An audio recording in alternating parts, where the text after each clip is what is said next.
This model scored 99% in a notebook, but in production, it's completely useless. And the reason is in the model itself. It's everything around the model, the part that nobody teaches. Over the last few videos, you've collected the pieces: what AI is, the linear algebra underneath, how models learn with gradient descent, how they fail through overfitting, and what they're chasing with the loss function. But here's the uncomfortable truth: you can understand every one of those pieces perfectly and still build a model you can't trust. Because knowing the parts is not the same as knowing how they fit together. That fitting together has a name, and it's called the pipeline. And it is a single skill that separates people who study machine learning from people who actually ship it. And by the end of this video, you'll have the complete end-to-end map, every stage from raw, messy data to a trustworthy model. And just as important, the exact spot where people fool themselves at each step. This is a video that turns 5 episodes of theory into something you can actually build. So let's walk the whole pipeline, start to finish. In stage one, it always starts with data, and it always starts messy. Real data is nothing like the clean datasets in tutorials. It has missing values, typos, duplicates, weird outliers, columns in the wrong format, and labels that are sometimes just wrong. But before anything else, you have to completely understand it and clean it. And here's your first principle, the one that quietly governs the entire pipeline: garbage in, garbage out. No model, no matter how sophisticated, can rescue you from a bad data set. A simple model on great data beats a brilliant model on bad data almost every single time. So, this unglamorous stage, looking at your data, fixing it, understanding it, is where the real work is. People want to rush to the model. Don't. The data is the model's entire world. Then we have stage two, and this is the one that catches almost everyone. Before you do anything else to your data, before you clean it, scale it, transform it, you first split it. You carve off a chunk of your data and you lock it in a box. That locked away chunk is your test set. The model will never see it during training. It's one of your honest simulations of the real world. Fresh data, exactly like what the model will face once it's live. And here's a mistake that fakes brilliant results and fools even beginners every single day. It's called data leakage. And once you see it, you'll catch it everywhere. You're supposed to split the data into two parts: a training set the model learns from, and a test set you hide away. You stand in for the real world, the data the model has never seen. That test set is the only honest measure you have of whether the model actually works. And here's the trap. Say you decide to clean and prepare your data first, scale all the numbers, fill in the gaps, and then split it. It feels efficient, but it's poison. Because when you prepared everything together, information from the hidden test set quietly leaked into your training data. The average you used to fill gaps, the scale you calculated, they were all computed using the answers you were supposed to be hiding. Your model now has secretly peaked at the test. So your test scores come back amazing. But it's a lie. You've tested the model on data it has already seen a whisper of. You've been grading the exam when the answer key has already been mixed in. And the fix is absolutely simple. Split first, then prepare each part separately, with the test sealed in its box until the very end. Touch the test set once, at the finish line, and never before. This one habit is the difference between results you can trust and a fool's gold. So, data, then split, then and only then you have stage 3, which is preparation. Now you clean and transform each set separately. You scale your numbers so they're on comparable ranges. You turn categories into numbers the model can actually use. You engineer features, combining or reshaping your inputs to make patterns easier to find.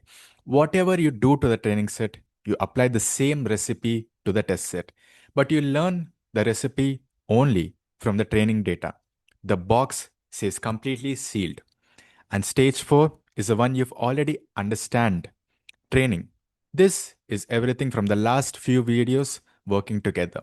The model makes predictions. The loss function, your report card from the last episode, measures how wrong it is.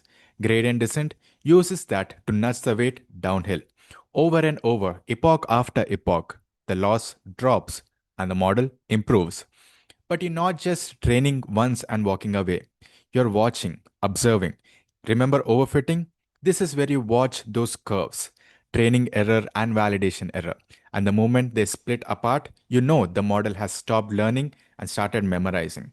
Which brings us to the next stage. Stage 5, evaluation. And this is subtler than it looks. Here's where you finally open the box and test your data on the model that has never seen it before. But the trap here is trusting a single number, usually accuracy, without asking what it hides. Picture a fraud detector. It has 99.9% of the transactions as legitimate. So a model that just says everything is fine always is 99.9% accurate and catches exactly zero fraud. The accuracy looks spectacular. The model is sadly worthless. This is why real evaluation looks deeper. You ask when the model says fraud, is it right? That's precision. Of all the actual fraud, how much did it actually catch? That's recall. You look at where it's confusing one thing for the other because the goal was never a high score on a metric. It was a model that does the actual job. The metric is just a proxy, and a lazy proxy will definitely lie to you. Then we go on to stage 6, deployment. The model leaves your notebook and goes into the real world, wrapped in an interface other systems can talk to. So it can take in new data and redirections on demand. And most courses stop here, as if shipping the model is the finish line. Well, it's not, because the world doesn't hold still. We have stage 7, the stage that separates a model from a system, which is monitoring. Here's what nobody warns you about. The day you deploy, your model is as good as it will ever be. From then on, it slowly gets worse. Not because the model changed, but because the world changes.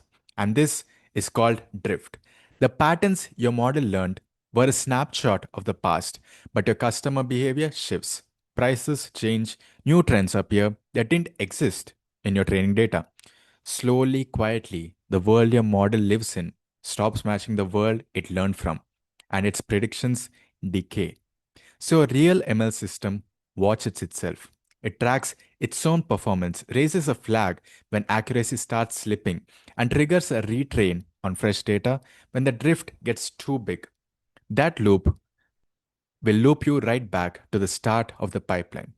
You get new data again, clean, split, train, deploy. The pipeline isn't a line. I guess you've understood that it's a complete circle. And that's the whole point. Let me pull it together because seeing it as one connected system is the entire point. A model is one artifact. A pipeline is everything around it.